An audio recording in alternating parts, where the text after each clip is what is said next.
Welcome to Church of the King. It is great to be with you today as we start a brand new series called Get in the Game. It's all about seeing you plug into the purpose for which God created you. We're looking at the greatest prophet of all in Moses and the book of Exodus as we see the nation of Israel is in slavery in Egypt, and yet God sees their slavery. He sees their bondage. He hears their cries, and he sends a deliverer in Moses. If you know the story of Moses, most people do, even though they may have never been in church. They've watched The Prince of Egypt, and they know about Moses, who was a little baby that was born into slavery, but to save him from certain death, from the command of Pharaoh that said all of the boys must be thrown in the Nile River, his mother made a little basket for him, put him in the river, and he was adopted by the daughter of Pharaoh. And he was raised, even though he was a Hebrew, even though he was technically a slave, he was raised in the palace as a prince. And yet when he grew up, somewhere around 40 years old, he knew he was a slave by birth. And he went out one day to look at his people, and he saw the atrocities, the oppression, and the abuse, and he tried to take it into his own hands. And he ultimately killed an Egyptian slave master.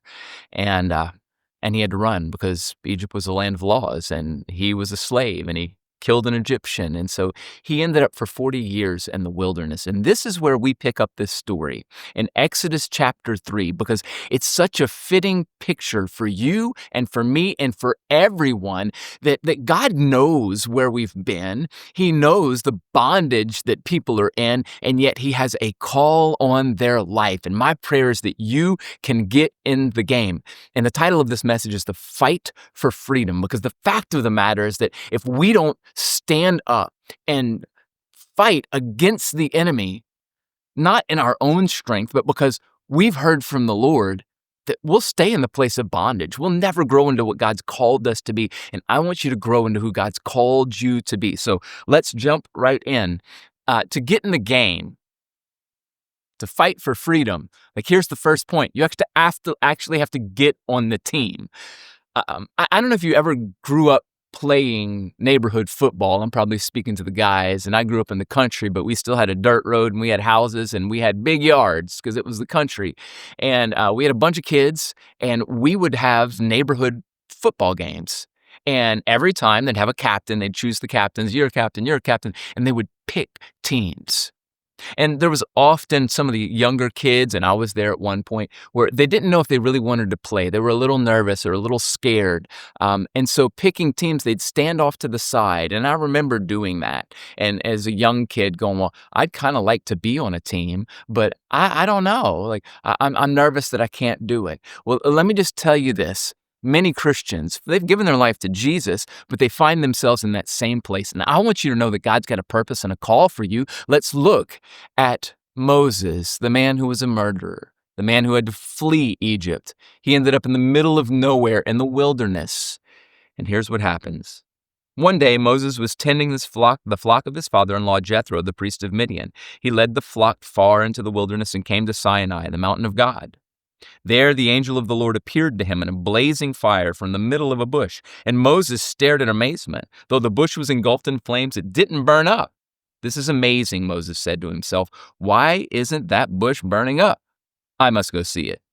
When the Lord saw Moses coming to take a closer look, God called to him from the middle of the bush, Moses, Moses. Let me just tell you, when you see something and you're going, I got to see what that is. This doesn't make sense. And now we're talking on a spiritual level and spiritual principles. When you're wondering, look, is there more to what I'm doing? Moses is 40 years in the wilderness. He's tending sheep, and yet he sees something that intrigues him. Like, this doesn't make sense. What's going on? Let me just tell you, a lot of people know about Jesus, but they're living their life in a wilderness season. They're living their life in the wilderness, and yet Jesus, Revelation 3:20, he says he stands at the door of our heart, and he just knocks. And that's intriguing. And so it's interesting to me that we see when the Lord saw Moses coming to take a closer look, God called to him. So many people are like, I want to hear the voice of the Lord. When you draw near to the Lord, he will draw near to you.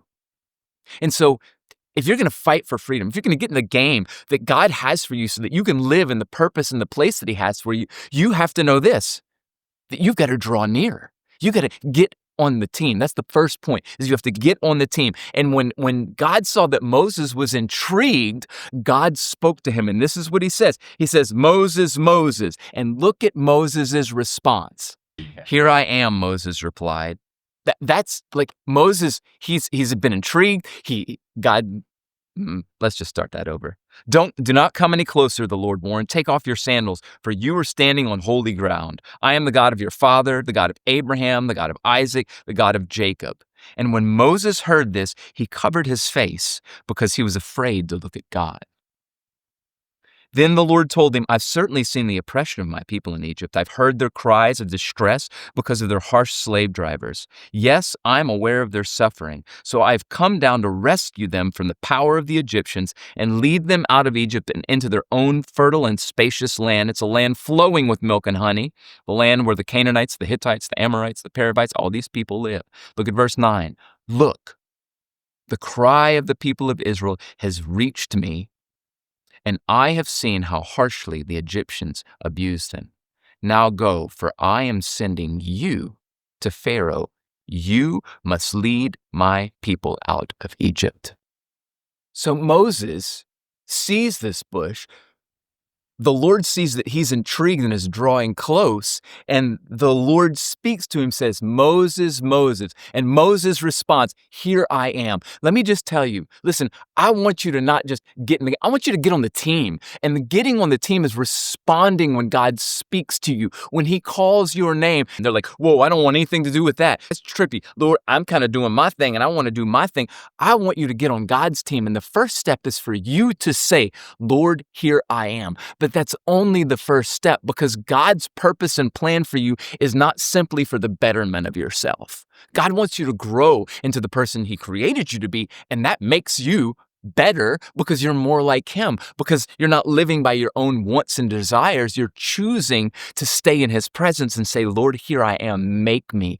But there's another aspect that we have to see. If we're truly going to get on the team, I want to be in the game that you have for me, Lord, I got to get on the team. And then God, after he says, here I am, he says, this is a holy moment.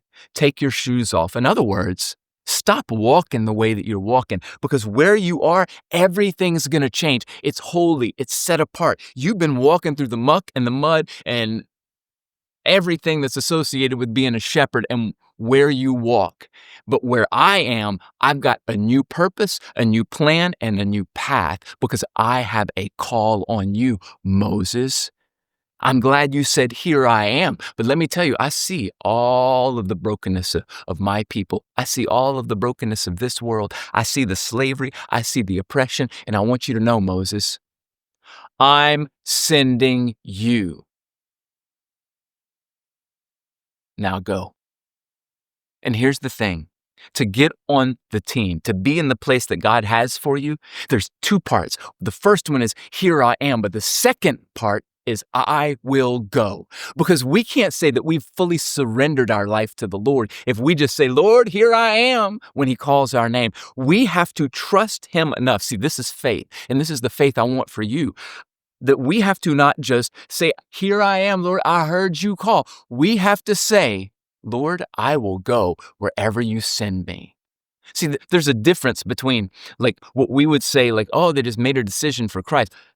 That's salvation. But salvation entails more than just a head knowledge or a response to God calling out to us. It requires us to say, not simply, here I am, but Lord, to say, I will go. And what do you think Moses does at this unbelievable divine moment with this supernatural interaction with God himself, where a bush is on fire, but it's not burning up? The voice says, Moses, Moses, here I am. Take off your sandals.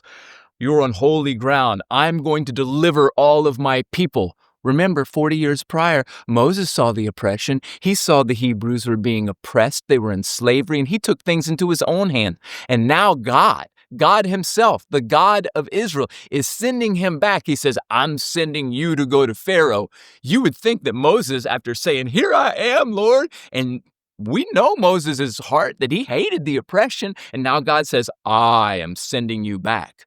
Now go. You would think Moses would say, I'm the man, let's go. But that's not what happens at all, because there's often a disconnect between when God speaks to us saying, here I am. Like he calls us out and we say, here I am. But I want you to recognize that he wants you to get to the place where you will say, I will go.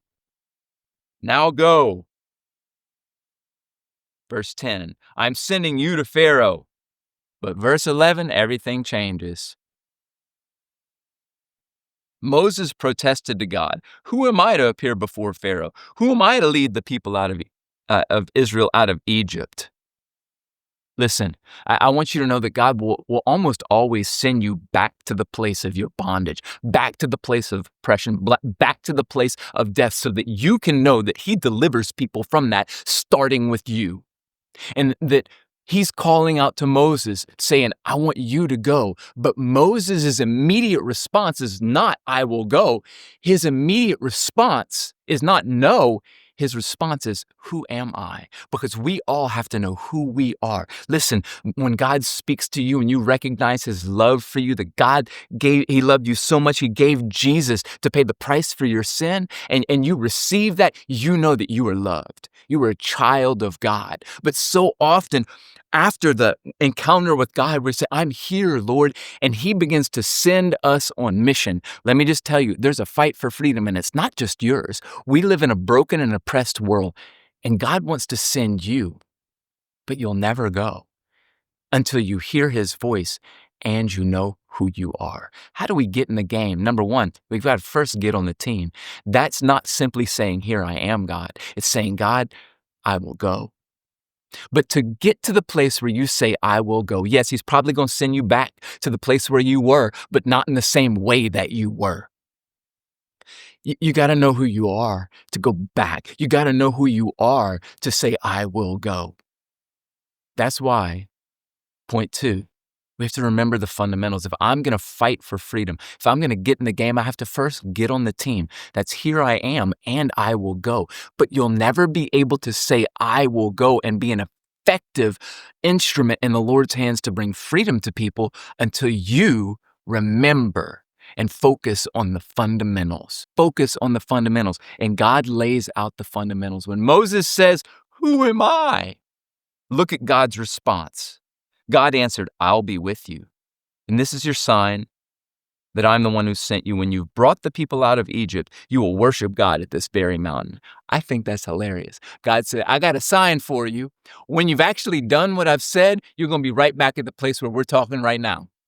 In other words, I will be with you, and my sign is, when you do what I tell you, you're going to see. I find that comical because I've done that with my own children. Why are you going to do that? Because Daddy said, and you're going to see it's going to be a good thing. I promise you it will be. You'll find out. That's what God's saying. And so many people don't trust the Lord because they don't know who they are. Who am I? But the fundamental is God doesn't speak to Moses about who he is. He speaks to Moses about who God is. And he says, I'll be with you. You have to know that God is with you. And Moses protests. If I go to the people and tell them the God of the ancestors sent me, they're going to ask me, what's his name? What do I tell them? And God replied, I am who I am. Tell them the I am has sent you.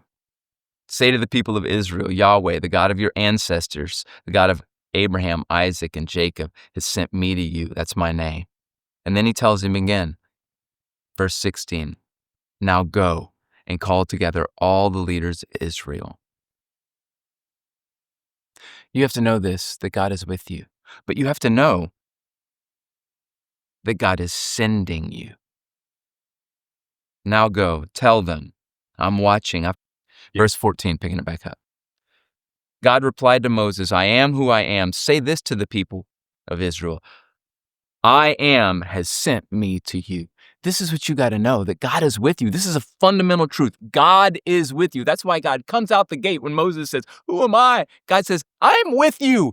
See, God isn't answering the question of who Moses is. He's telling Moses who he is, and he is a God who is with you. You have to know that God is with you wherever you go. And it is your decision to operate out of your own fear and insecurities or in faith that God is with you, because you've got to know that you'll never be who you were created to be. You will never be able to say, here I am, and I will go, and actually go, until you know that it is God who is with you. And then in verse 14, we see God is speaking to him and tell them, I sent you, because you have to know that God is sending you. You have a purpose, and it's more than just going to work. It's more than even having kids or having a good time. Like those are good things, okay? They're not bad things. But I want you to know that God has a purpose and a mission for you, but you'll never be able to say, yes, Lord, here I am. I'm getting on the team. But part of the team is you got to be a player. You have to actually fulfill the role and position for which God created you. That is not about church staff or a foreign missionary. It's you knowing that God is with you, and therefore you are with God and you spend time with him. It is knowing that God has a mission for you and he's sending you. It may be to the person in line at Starbucks. It may be to your neighbor who's out cutting his grass and is always a grouch. You have to know that God isn't just with you, that he's with you, but he's sending you. And then look at verse 16. This one's key. Now go and call together all the elders of Israel and tell them Yahweh, the God of your ancestors, has appeared to me. I will lead you. Here's what you got to do. Here's the fundamentals. If you're going to live the life that God created you to live, if you're going to be one who fights for freedom so that you can see people's lives transformed and they move from the place of bondage and slavery and oppression to the place of freedom, you've got to say, here I am, Lord. I will go. Here's the fundamentals. Lord, you're with me. Lord, I know that you're sending me. And then he tells him in verse 16 again, he says, now go. You have to know that God's commanding you. It's not an option. Matthew 28:19, Jesus says, go and make disciples of all nations. So how are you doing in being on the team? Are you just saying, here I am, Lord? Or are you surrendered and saying, I will go? To do that, to be the going part, you got to know God's with you. You got to know that it's God who has your purpose and plan and your path. He's sending you. But you also know that he's commanding you. It's an obedience issue. So many people want the blessings of God, but the blessings of God only come through the obedience of the follower, the obedience of the believer. So how are you doing in the fundamentals? I know God's with me. I know God's sending me, and I know that obedience brings blessing. So Lord, I know you commanded me, so I am going. That's hard right there. And I so want that for you, because I want you to walk in freedom, because you walking in freedom is saying, Lord, here I am, but it's also saying the real freedom is I will go because I got the fundamentals down in my heart. God, you love me. You were with me. You count me your child. You were sending me. You were commanding me to go. And so, Lord, I will joyfully do it. And we look at Moses, how joyful. Because God even says in verse 17, I promise to rescue you from your oppression.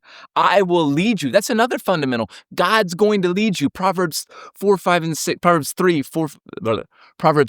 5, and 6 says this, my life first, trust in the Lord with all your heart. Don't lean on your own understanding. In all your ways, acknowledge him. He'll direct your path. He says in verse 17, I've promised to rescue you. I will lead you to a land flowing with milk and honey. How awesome is that? Listen, I want you to get in the game, but you got to first get on the team by saying, Lord, here I am, and Lord, I'm going to go because I know that you love me, that you're with me. I know that you're sending me. Lord, I know that you're commanding me to do it, and I know you're going to lead me through the whole thing. And Moses' response is so amazing, right? He's just so full of faith that in chapter 4, verse 1, it says, Moses protested again. What if they don't believe me? And then God says, what's in your hand? He's a shepherd. He's got a stick to poke the sheep when they need to be poked and moved. They got a little crook on it to grab them if they're not where they need to be. He says, what's in your hand? And he says, a staff. He says, throw it down. He throws it down. It turns into a snake. And then God says, grab it again. He doesn't want to grab it, but he grabs it by the tail. It turns into a staff again. And then he's like, that's got to be pretty trippy because God's doing this supernatural thing that he's like, I can't do this. And then God says, take your hand, put it in your cloak. So he puts his hand in his coat. And he pulls it back out. It's white like leprosy. And then God says, put it back in again. And you can do it, Moses, because I'm with you. I'm going to send you. I'm commanding you to go. I'm going to lead you through the whole thing. And then what happens? Verse 10, Moses pleaded with the Lord. I'm not good with words. He's protesting again. And God says, you know what? Your brother, you probably don't even remember your brother. I'm sure he didn't. He said, but your brother's coming to meet you. And listen, he is great with words. So I know that you're saying that you can't do it, that you're scared, that you can't go back, that you're old, you don't speak good. But I got answers for all of your questions, because here's the third point.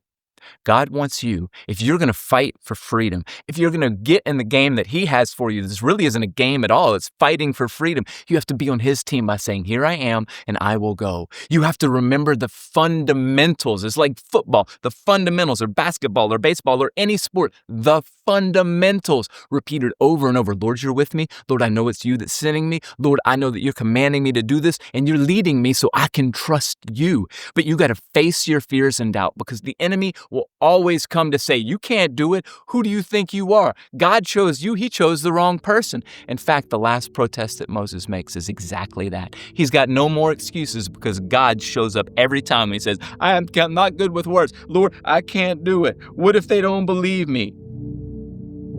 And his last one is simply this in verse 13. He says, Moses again pleaded, just send somebody else. Moses is trying to bow out.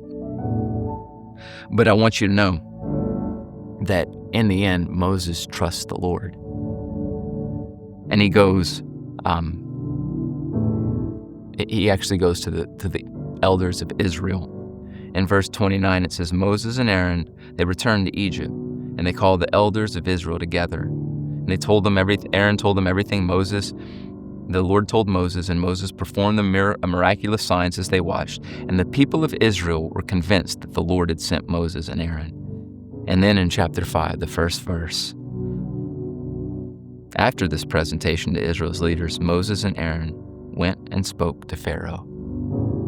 And now they're literally, it's the last point 4, they chose to get in the game. They chose to obey God. Moses went from the place of just like, here I am, to I will go, because he had to know that God was with him. He had to know that God was sending him and commanding him, but God was going to lead him. He needed to know that every one of his fears, that God had an answer for them, so that Moses' faith in God was bigger than his doubt in himself. You got to know that. And in the end, they just had to obey and trust God. They could, though, because they knew him. They heard his voice. They knew he was with them. And they stepped out. And Moses faced his fears, and he went to Pharaoh. How are you going to get in the game? Where is it that God's calling you? Maybe you're just at the place of here I am, but God's calling you to I will go. Maybe you've given your life to Christ because you encountered the God of creation, and you encountered his love and his forgiveness and his freedom that comes through Jesus. Moses did too, but that's only the first part. It's the here I am. The rest of the book of Exodus, and really all of the Bible, is about the I will go. I want you to get in the game, and it's not a game at all. It's you fighting for freedom, for you, for your heart, your wounds, your pain of the past, so that God can send you. So how are you going to do it? How are you going to? I'm going to challenge you right now. Here's some practical steps you can take. Get in freedom. You'll see these on the screen. Get in freedom. Get in Fight Club. Get in biblical foundations. All of these are coming up. This is a way for you to go and deal with the areas of bondage in your life so that God will use you often at the same time, because he's still working on Moses as he's sending him, so that you can be on the mission for which God created you, to bring freedom and life, just like Jesus did.